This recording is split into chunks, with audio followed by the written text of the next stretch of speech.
Voilà, j'espère que vous êtes encore parmi nous. C'est vrai qu'on a mis la barre un petit peu haut sur le preset précédent. Je vous ai un peu poussé dans vos retranchements.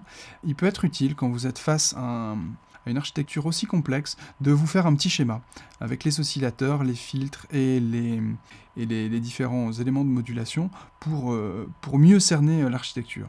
Et au final, on y voit quand même plus clair. Le dernier son qu'on va analyser, qui est encore assez différent, s'appelle Magnetic Spots. Il est aussi dans la Massive Factory, donc vous descendez jusqu'à MA, et vous allez le trouver ici, en double clic.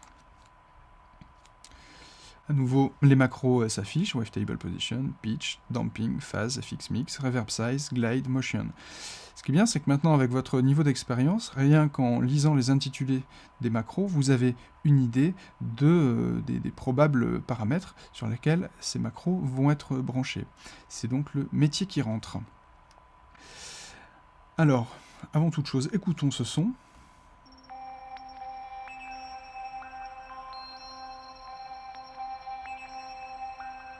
Je vous propose de l'écouter une octave en dessous, car on voit qu'il y a pas mal de composantes aiguës, alors peut-être qu'il serait intéressant de l'entendre plus bas.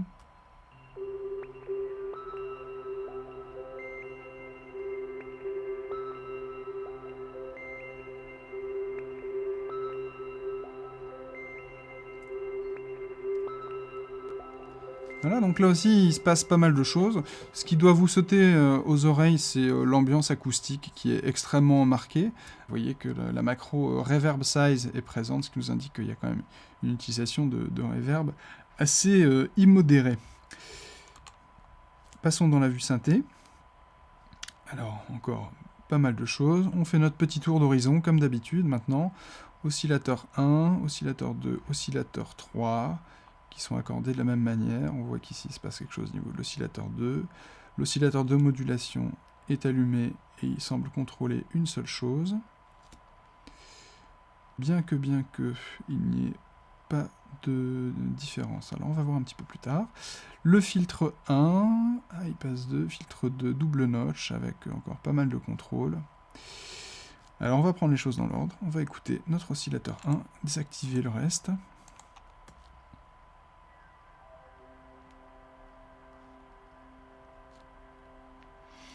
Alors j'ai donc l'amplitude de ce son qui est gérée à la fois par V, donc la vélocité, c'est-à-dire à quel point j'appuie vite sur la touche de mon clavier, ainsi que la deuxième enveloppe qui, voilà, comme on peut l'entendre, a un temps d'attaque qui est quand même assez long. Mais je vois que ce temps d'attaque est branché sur le paramètre motion, la macro motion, donc avec un peu de chance, si je la réduis, voilà, je vois aussi que ça a d'autres conséquences ailleurs. Ça, c'est un preset qui va sans doute nous donner un petit peu de fil à retordre. Donc voilà, on a donc ce LFO sur la Wavetable Position, qui va donc faire un morphing au cours du temps. Sur l'intensité, on a aussi une enveloppe avec une attaque assez longue. Donc voilà, l'enveloppe 2 contrôle simultanément l'intensité et l'amplification de la forme d'onde grown. Bien, passons à la deuxième.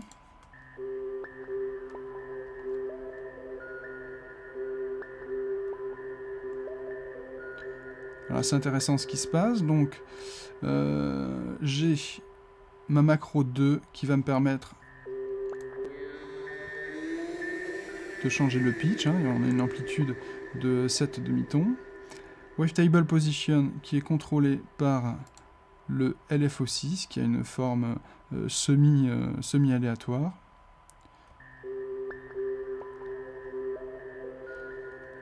L'intensité qui est contrôlée par la macro 2.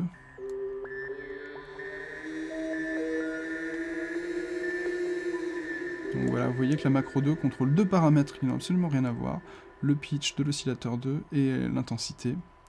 Enfin, l'amplification est gérée avec la deuxième enveloppe, dont le temps d'attaque est lui-même dépendant de la macro 8. Alors oui, qu'il y a un peu de modulation en cascade dans ce preset, et c'est vrai que c'est pas forcément facile d'y voir clair. Écoutons le troisième oscillateur.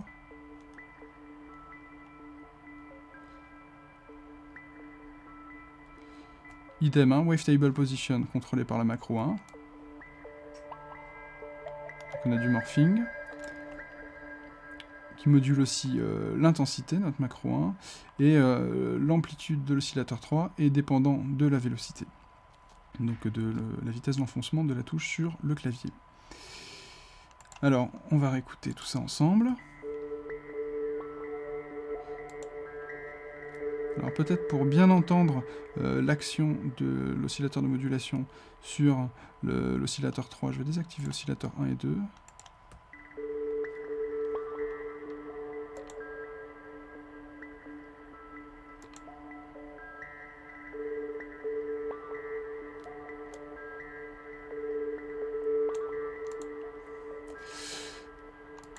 Voilà. Que dire d'autre? Penchons-nous du côté... intéressons-nous au filtre. On a le cutoff ici du filtre 1 qui est contrôlé à la fois par l'enveloppe 3, avec un temps d'ouverture très long, et également par la macro 3, damping, donc étouffement. Donc c'est probablement une enveloppe, pardon, un contrôle inversé. Plus je l'augmente, et plus le filtre va être étouffé. Bon, là encore attention à nouveau, puisque la macro 3 contrôle le cutoff du filtre 2. Alors là, pour s'y retrouver, bonjour.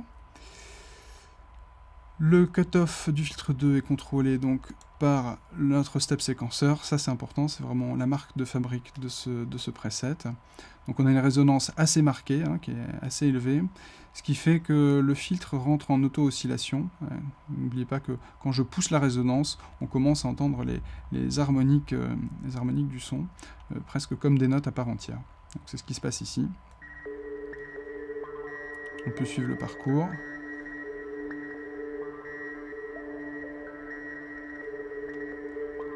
Voilà, encore une fois, ce paramètre est croisé avec la macro 3, damping.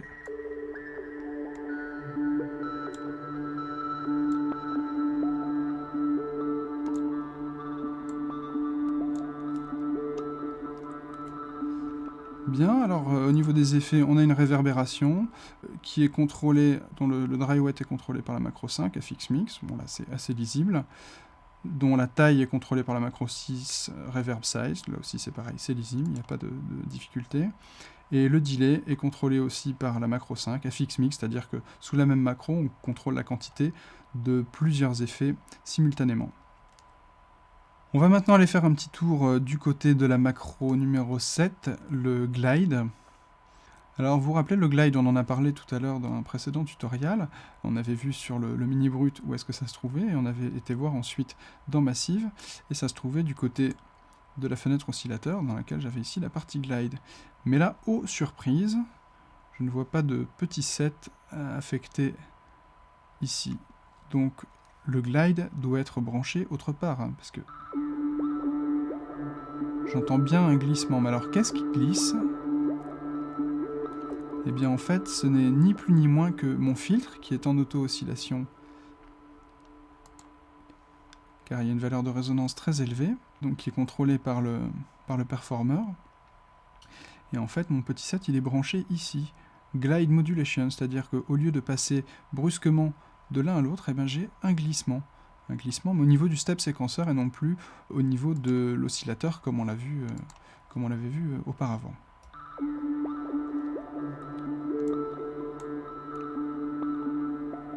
Voilà, là, vous voyez que les variations sont brusques. Je baisse un peu le FX Mix parce que c'est un peu confus.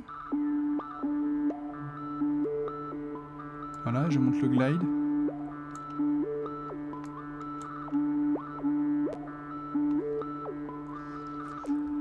Voilà pour le glide et la dernière macro, donc Motion 8, qu'on retrouve ici sur l'amplification du step séquenceur. Donc il y a de fortes chances que quand je le mets à 0, eh bien je n'entende plus l'action du step séquenceur.